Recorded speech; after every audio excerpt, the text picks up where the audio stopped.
Hey, this is Melody from the Seed of Life Alternative Health Collective, and I just wanted to invite you today, or thank you for joining the webinar today on why we burn ourselves. So how to change the self-sabotage habits that affect our physical, mental, and spiritual health. So I'm your host, Melody Rogers, and we're gonna go ahead and get started. So I'm gonna do a little screen share here. Okay. And for those of you guys that didn't join us last time, we are doing a little bit of a review of what we went over in the first Why We Burn Ourselves webinar last week. But today we're going to go into some new material. So that is recorded, and you can still access that by purchasing the entire series on our website. If you have any problems with that, you can always email me at seedlifemelody, MELODY, at gmail.com, or you can go through Seed of Life Wellness Collective at gmail.com. You can also send us a message on the website. Okay, here we go. Okay. So, why we burn ourselves.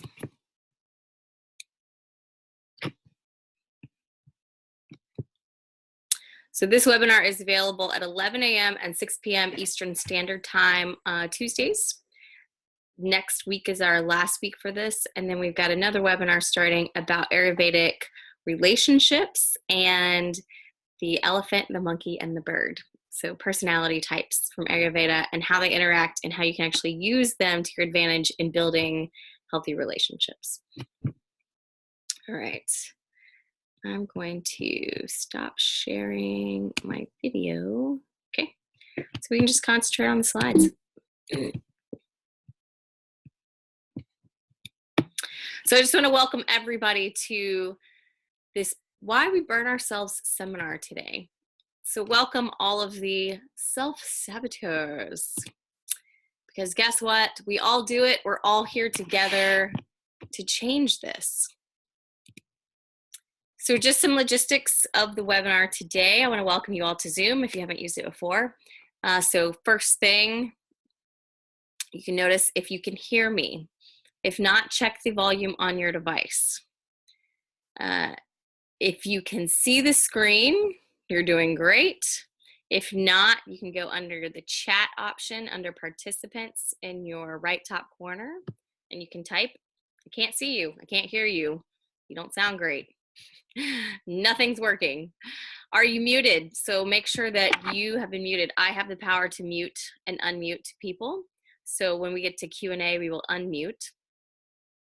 So I'll keep everyone muted for the beginning of this presentation. So please raise your hand if you have any questions. It's under the more options, more ... For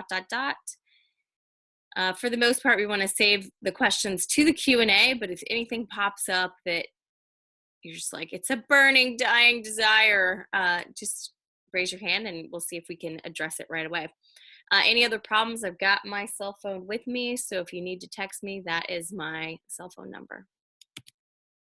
Okay, so today we're going to review what we went over last week. What is self-sabotage? What are the identifiers? So how do we know when we're doing it? And what are our patterns of destruction? Because that's the most important thing. You might be able to identify, oh, it's happening again, but unless you can identify the patterns, you can't anticipate where you're going next or where you are in your cycle. So today we're also going to explore how we sabotage our existence, so our physiology and our health. We will follow this with a Q&A at the end of the presentation, and you're going to want to take notes on this.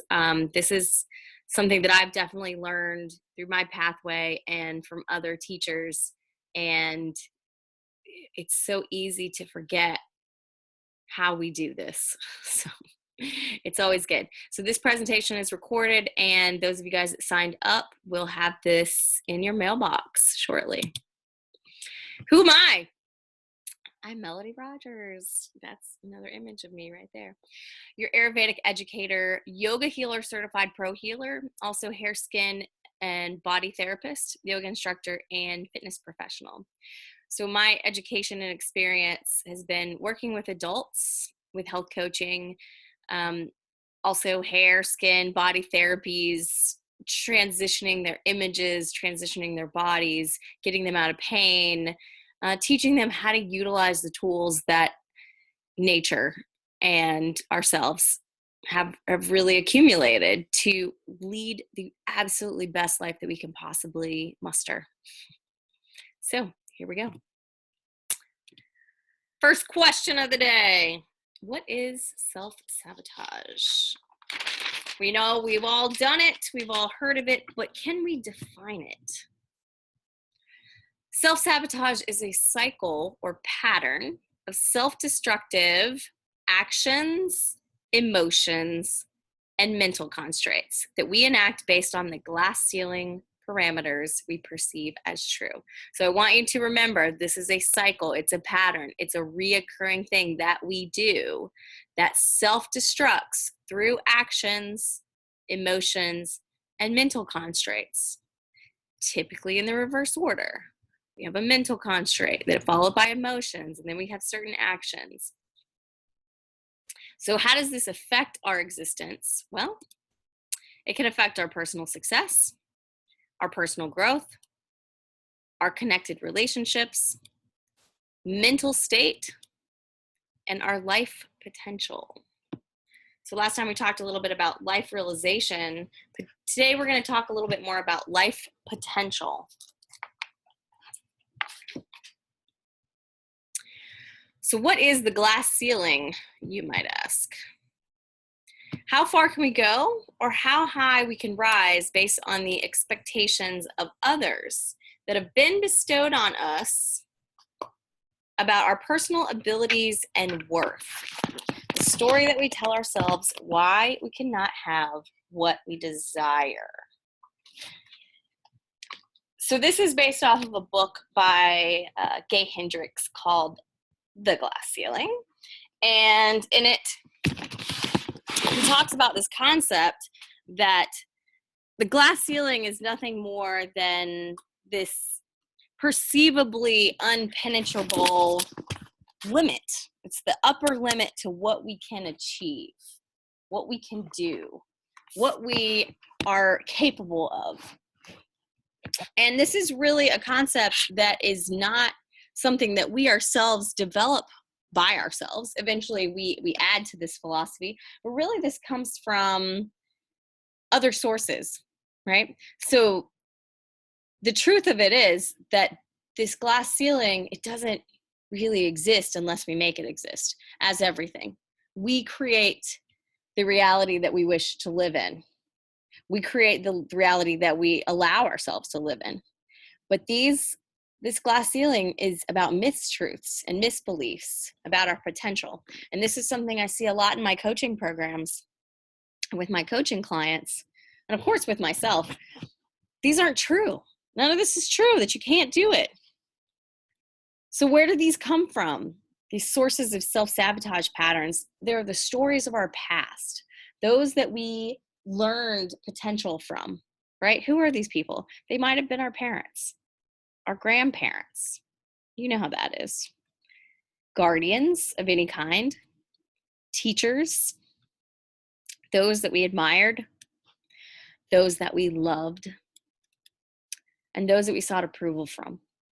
So I just want you to take a moment with this, and again, write this down, because these are areas that you're going to want to tap into when you're starting to look at your patterns of destruction, because your patterns typically mirror the patterns of who you learned it from.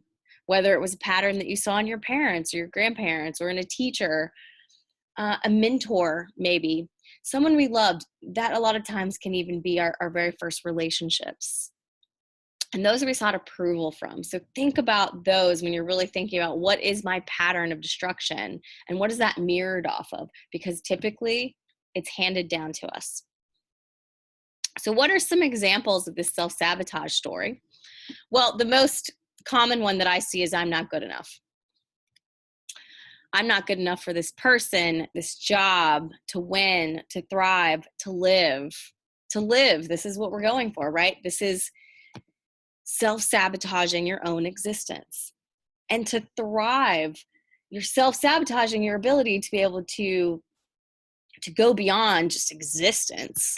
You can actually thrive. You can have anything you want. You can have anything that you truly desire in this world. Some things that I hear, I'm not beautiful enough. We've all had that one, especially as teenagers. I'm not strong enough. I'm not strong enough to get through this. I'm not strong enough to handle this. I'm not talented enough. I don't have what it takes. And the big one, there's something inevitably wrong with me. How many of us have thought about this in a relationship? When something goes wrong, inevitably it's me. There's something wrong with me. But it's not true. Now, how does this affect our existence? So today we're going to look at self-sabotage on our existence, our vitality, our physiology. So our health, longevity, physiology, that's where we're headed today. How do we affect our health, our actual physical, mental, spiritual health through the self-sabotage practice? Well, we see it when it shows up in pain. Stress causes so many diseases. We all know this. Disconnection from yourself and others. Blame. Personal suffering. This is one of the things in Ayurveda that is the pinnacle of why we learn how to stay in balance, because we want to reduce personal suffering. And today we want to talk about 4 vital areas of healthy existence. We're only going to go over 2 in this webinar presentation, but we are going to go over the 2 that are the most effective to your physiology. So these 4 vital areas include sleep and rest, food and nutrition, movement and growth, and mindfulness and success thinking. So these are your 4 vital areas of a healthy existence. And these are areas that I have seen people throughout my career and lifetime, and even to myself, we all self-sabotage these. We live in a society where self-sabotage is the norm in all of these areas. And this is why we are threatening our own existence. So where are you sabotaging? So some of these might just jump out at you as like, oh yeah, I do not sleep well. Or I know I have nutrition issues. Maybe not poor nutrition, but maybe not optimal nutrition. I know I need to work on some growth components of my life, or maybe some mindfulness, success thinking. Yes, I know this. So let's talk about it. So the first one, sleep and rest. Number 1 thing we need for our bodies. Diurnal creatures, which means creatures of the day, follow the cycle of the sun for waking and the moon for sleeping. Now, how many of you guys think that we are diurnal creatures? Let me see a raise of hands. And you would all be correct. Oh, there's somebody who says no. It's probably because you're a night owl. This pattern changes seasonally and by time zones. So the time zones are set by the rising of the sun. So the times are going to change a little bit depending on where you are, but for the most part, we think of we rise with the sun, we sleep with the moon. That is where our bodies get their optimal activity and rest cycles. We are wired this way. This is how we have evolved with this planet. And self-sabotaging against this does not get ahead of your evolution. If anything, it destroys it. So identifiers of sleep deprivation. I want to go into what does it look like when you've already started this self-sabotage habit, when it's already in the motion. So I just, again, want you to just take a moment to write down any of these that might apply to you, because what's interesting is when we get to food and nutrition, how much in common this shows up in the body. Our self-sabotage habits, yeah, we can have a million ways of self-sabotaging, but unfortunately the results are very much the same. It's destruction, it's suffering, it's pain. So we might start out with things like difficulty in attention, alertness, concentration, or reasoning. You know, we've all had that brain fog where we can't pay attention, we don't know what's going on, we got to have coffee. It again leads to things like problem solving. So we start to lose memories. We can't remember times, right? We can't remember things really well.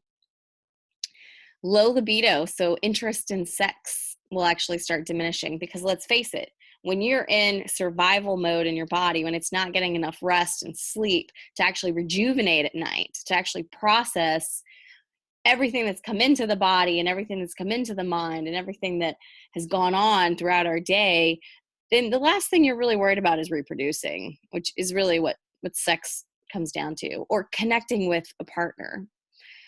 Depressed mood, again, that's going to be connection with your world. You're not going to feel like connecting with the green grass outside or the beautiful trees. Fatigue, insomnia. Insomnia, when I teach my immersion class, I found this to be really incredible how many people actually have what the definition of insomnia is, because it all it means is you can't get to sleep and you can't stay asleep for 8 hours. That's insomnia. If you sleep less than 8 hours, you still have it.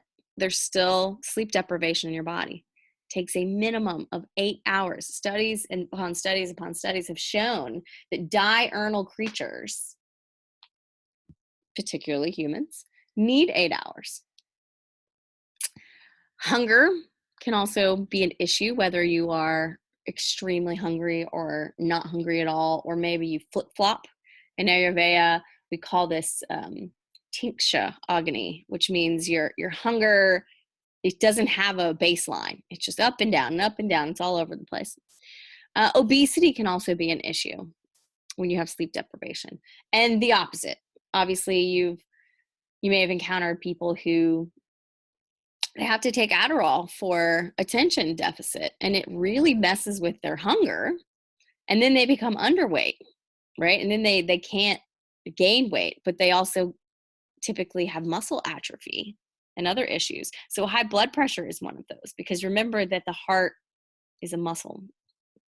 Impaired judgment, irritability, mood swings, and follow through on projects or promises. Follow through on promises. When you're sleep deprived, you don't even remember what you were promising. You don't remember what your motivation was to get you into it. So of course, you're not going to have that natural follow through. So let's talk about food and nutrition. It's the next of the vital components of health and existence. So again, diurnal creatures like our friend the panda, we follow the sun with our digestion for food. Our bile production in our body actually is at its highest at noon. When the sun is at its highest in your time zone, your digestion is at its best. Now, adversely, in the summer, your digestion is completely different than it is in the winter. It can't digest heavy foods as much because the heat on the outside, you can't have heat going on the inside to the same amount, or your core temperature is going to shift, right? So your digestive fire is going to be lower in the summer, but your bile, the component of your body that emulsifies fat and dense food, it's at its highest in noon. And your moon, when we go into our moon cycle, this is the rejuvenation cycle for our bodies. So this is the digestion of sensory and thoughts. So everything that's happened all day long, everything that's come in, it has to be digested. It has to go somewhere. Maybe this is when you dream. Maybe you don't remember your dreams. Maybe you're so sleep deprived that you don't even get to that part of your sleeping, right? Maybe your insomnia kind of kicks in right before you get there, and you're not getting that digestion of the sensory information and thoughts that came in all day long. It's interesting when you think about the need to sleep. because, we look at things like bacteria and we wonder, do they sleep? Does their consciousness ever get to shift, or do they not have to worry about that because are they not at the same level of consciousness, or are they, or is their sleep different? Do animals sleep the same as us? Sleep is an interesting concept, but it is something that we have found in humans that we absolutely 100% need for the rejuvenation of this physical form, and then also to digest anything that's in the mental and from the spiritual.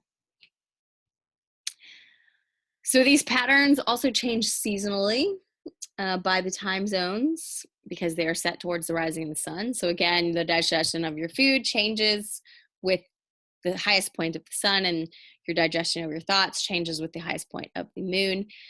And they change seasonally according to heat, like we just talked about. We are wired this way. There's no getting around it. So if it does not fit the lifestyle that you are leading, I have to tell you, self-sabotage is already underway. So let's talk about malnutrition. This means inappropriate nutrition, right? So the top picture you'll see is these children that are not getting enough to eat. They're not getting the correct food, really. They're not absorbing what they need for their body to exist in its fullest. And then we've got the picture below that it's the same thing, right? This isn't overeating to the point your body is storing things because it thinks it's never going to get what it needs. But even this can cause, well, what can it cause? Look at that. It's very similar to what happens when we have sleep deprivation. So again, when we don't have the correct building blocks for our body, right? We are what we ingest. We are what we absorb. We eliminate what we can, right? So one thing when we talk about nutrition, about the self-sabotage component, is everyone's body is different. Everyone's mind is different. Everyone needs something different. So we have these old stories that come from parents, guardian, teachers, people we love, people we admired. These stories about food, these stories about the way we're supposed to eat, or the way we identify with nutrition, or the way we identify with sleep. And we turn them into our own, even though they might not fit us at all. So self-sabotaging is a big part of that, is continuing this cycle of what we know is not true and letting it seep deeper and deeper into our existence. And we see things like our attention is off, our memory. Again, if you're not worried about surviving, you're not worried about connection. This one can also lead to uncontrollable hunger. High and low blood pressure you see when nutrition is an issue. Let's face it, the medical realm treats high and low blood pressure with medication, but we all know it can be treated with your nutrition. It's just you gotta know what's going on. Bone instability and frailty. So when we see things like osteoporosis, when we see things even like osteopenia, which it's just starting, broken bones, fractures, pulled ligaments, muscular, joint, and neural pain. So again, muscle wasting, so atrophy. If you're not getting the things that your body actually needs to sustain you, not who you got it from, but you, then these are some things that you might notice: infections, confusion, of course, reduced mobility. Pain is the biggest one. Pain is the biggest one that I see. And I see this especially in families where the story of the grandparents is they didn't have enough. Remember that self-sabotage key? We don't have enough. And then it turns into, now I want you to have too much. And then it turns into, well, if you don't appreciate too much, then you might not have enough. And it's this spiraling cycle that happens around, interestingly enough, sleep and food.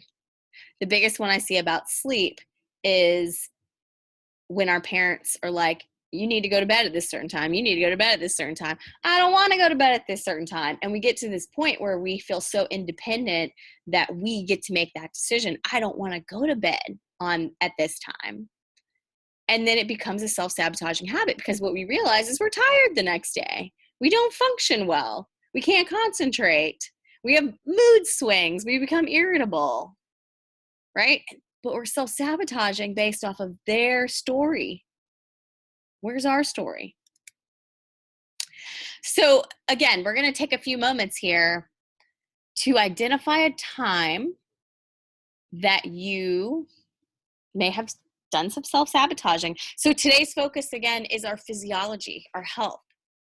But if you were here last week, we went into more, how it affects our daily life, even things like arguments or our relationships. So anywhere here, anything that you can build off of this webinar, this information, is where have you self-sabotaged? Where have you noticed a pattern that you realize is not your own, but it keeps happening? So here's some keys for you on this one. It didn't turn out the way you wanted. You pushed away from it. It was their fault, whoever they may be. And it always happens this way. It's a constant, this relationship that always happens this way. This time of year, I always get sick. This time of year, I always gain weight. Let's talk about that. So I want you to take a few moments here at the webinar and just think about that if you're driving, or if you have your pen and paper, maybe just writing out some times where you've realized these things have come up for you. So I'm going to give you a few minutes to do that.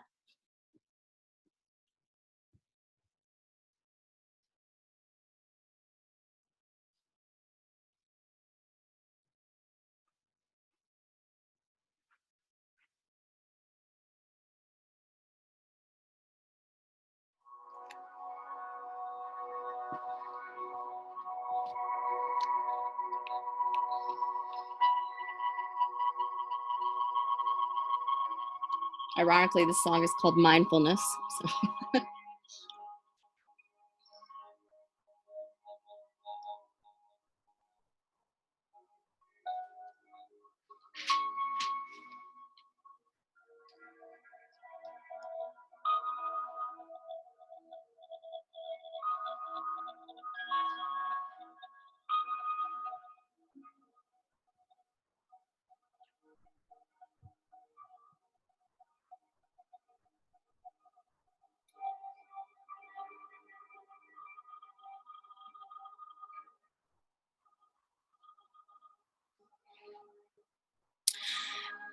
And once you've written down a couple scenarios, maybe it's things like love relationships, food, whatever, see if you can identify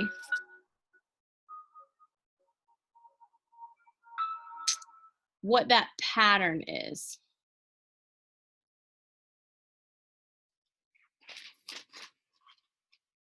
So it always went this way. What does that pattern look like?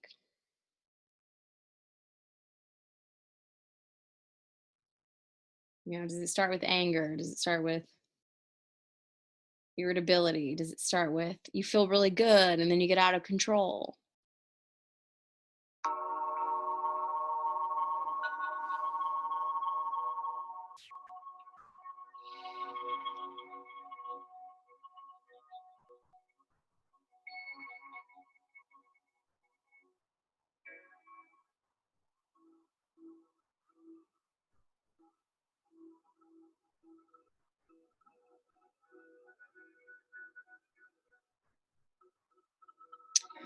And then the last part is, if you've identified any of your patterns, maybe you did, maybe you didn't, that's okay. See if you can identify any of your stories.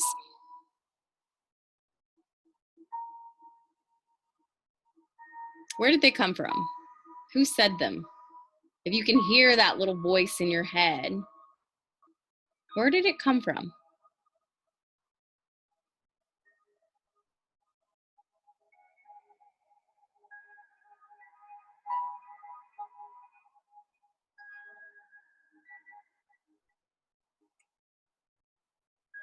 So this is really the what scenario, what's happened, how does it happen?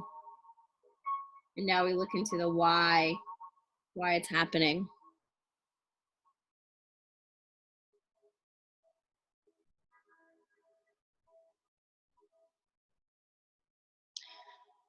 And with those stories, once you've gotten them out of your head, ask yourself if they're true. Are these stories true to you? Is there a part of them that are true?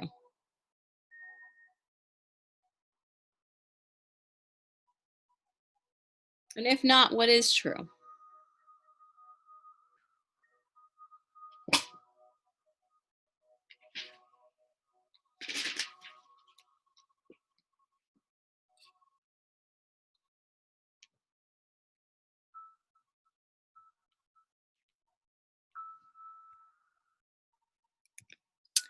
All right. And you can always review that. You can always go back to that, which I highly recommend. Now, let's talk about another identifier. This one I like to call the ick factor. The ick factor versus the feel good factor. So last time we talked about the ick factor. Now we're going to talk about the feel good factor. So this is a place where this is a distinct feeling that comes up in our bodies of when we know that self-sabotaging is actually happening. So I want you to think of this on a very physical level of either food or sleep. Food is probably the easier one for most people, but sleep may be yours. So how does the ick factor feel? Well, it feels icky. It does not feel good. When you're making that decision or when that thing is happening, you're like, I don't feel good. It feels familiar. It's happened before. I've eaten this a million times. I go to bed at this time all the time. I muscle through the day when I'm fatigued all the time. It's just who I am. There's no explanation for it. But it feels out of control. If I wanted to change it, I don't know that I could I don't know that I could get up earlier in the morning. I don't know that I could go to bed at night. I don't know that I could turn the TV off. These are little situations that I've seen that are sabotaging our existence. And typically it feels very unconscious, like it's automated. It's just there. I can't do anything about it. So if we want to change it to feel something different, we want to feel the feel-good factor. The feel-good factor, it feels freeing. It's not icky. It feels like, okay, I feel like I can do something different. Let me see what happens when I do this. It can feel new, or it can remind us of other good memories. So the familiar, it's happened before. Notice it's like it's happened before. But this one's like, ooh, I remember when I used to go to bed earlier and it felt so good to wake up in the morning and hear the birds. I remember when I went to summer camp and this is what we did and I felt so good and I don't even really remember what we were doing. It can feel out of your norm. So I've definitely seen this in eating habits. Because at some point in our life, we had a good sleeping habit, whether it was infancy or whatever, because your body just naturally fell into it. But eating habits, those are even harder to regulate because someone else is in charge of them for so long. And then we don't really feel in charge of them. So changing your eating habits according to what feels good in your body in the beginning might feel really out of the norm. Well, this is not what I normally eat. It can also feel very hard and sacrificing in the beginning. Well, why can't I have that? Why can't I do that? I don't understand why I need to give this up. Okay, well, the first understanding is, am I self-sabotaging? Am I making myself feel pain and discomfort and disconnection? Am I creating an environment that I don't feel good? And then these are always consciously driven, always. There is no point in time. Hopefully one day they become automated where they're a part of you. But then a self-sabotage habit's going to come up in something else because we have too many stories. And there's so many stories upon stories upon stories that even if we can overcome an old story in one segment, it will help us because we're going to see that pattern. But we do have a tendency to trade addictions for addictions. We just want to make sure they're addictions that actually help fuel our existence, create a positive physiology, to create a positive health atmosphere. So how do we reframe for self-sabotage? How do we change things? So we went over this last time too, the 4 steps to appraisal and change. And today we're going to apply them more towards our sleep and nutrition. So number 1, being aware of what's happening, that little exercise we did. Can you identify any places that you are self-sabotaging? That's number 1. Can we recognize our patterns or our cycles or where we are in that pattern or cycle? Last time we talked about relationships. We had a very good friend of mine online, and she talked about her relationship with her husband and how fights started. It's a simple thing. How do fights start? And we were able to kind of walk that back to communication, how communication was seen in her family. And if you know the pattern starts with, I get frustrated, then I try to talk over you, then I don't listen to you anymore, and then I have to regroup and I come back to you, right? If we know that those are the cycles, can we just by-step that self-sabotage step and just go into you know what? Let me just come back to you. Or can I listen to you? Or can I notice when I'm getting frustrated and kind of step back and say, hold on. Step number 3 is knowing that you're in charge of the outcomes. Remember that self-sabotage is a mental constraint. Someone else has bestowed on you. Someone has given you the glass ceiling that is not yours. That does not really exist. And then from that mental constraint come emotions. Emotions come quicker than thoughts. And then the actions. You are in charge of these outcomes because you're in charge of the actions. You may still feel the emotion, right? You may have a hard time getting past the mental constraint. It's going to take some practice. But you are in charge of that action and consciously deciding what you want out of this transaction. What do I want from my nutrition? How do I want to feel in my body, in my physiology? How do I want to feel when I wake up in the morning?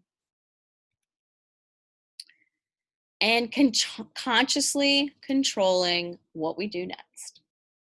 That seems the simplest and the hardest altogether, right? Because being aware of it, okay, maybe we can start to see it. Recognizing the patterns, okay, maybe I can make a different action today. But can I be truly conscious the entire cycle? Can I be truly conscious in what I'm trying to change and what I want to get out of it? And here's my personal key, the key to all change. I use this in, I have an entire immersion program where we go through the habits of self-care. Give yourself what you want to receive. Care. Self-care is the opposite of self-sabotage. When we take care of ourselves, then we will then receive care from other people, from the universe, from the cycle of the planets, right? Like when we step into this, I care for myself, we're stepping away from I sabotage my own happiness, my own health, my own physiology, my own existence. You are in control of your outcomes. You are the only one responsible for your life. And you can only change yourself. But once you change yourself, once you give yourself what it is that you want to receive, it's the law of attraction. You start attracting that. You start attracting this care, this love, this existence, this vibrancy.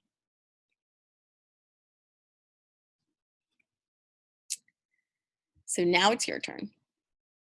This is our Q&A component of the self-sabotage webinar. So as we talked about earlier, you can go to the participant, you can raise your hand, you can type in chat. If you want to have your video on, I can call on you. Or for those of you guys that are watching this afterwards on the recording, you are welcome to email me any of your questions, any of your thoughts, anything that you want to know more about at seedlifemelody@gmail.com. So, do we have any questions? Do we have anybody who wants to speak up about some self-sabotage?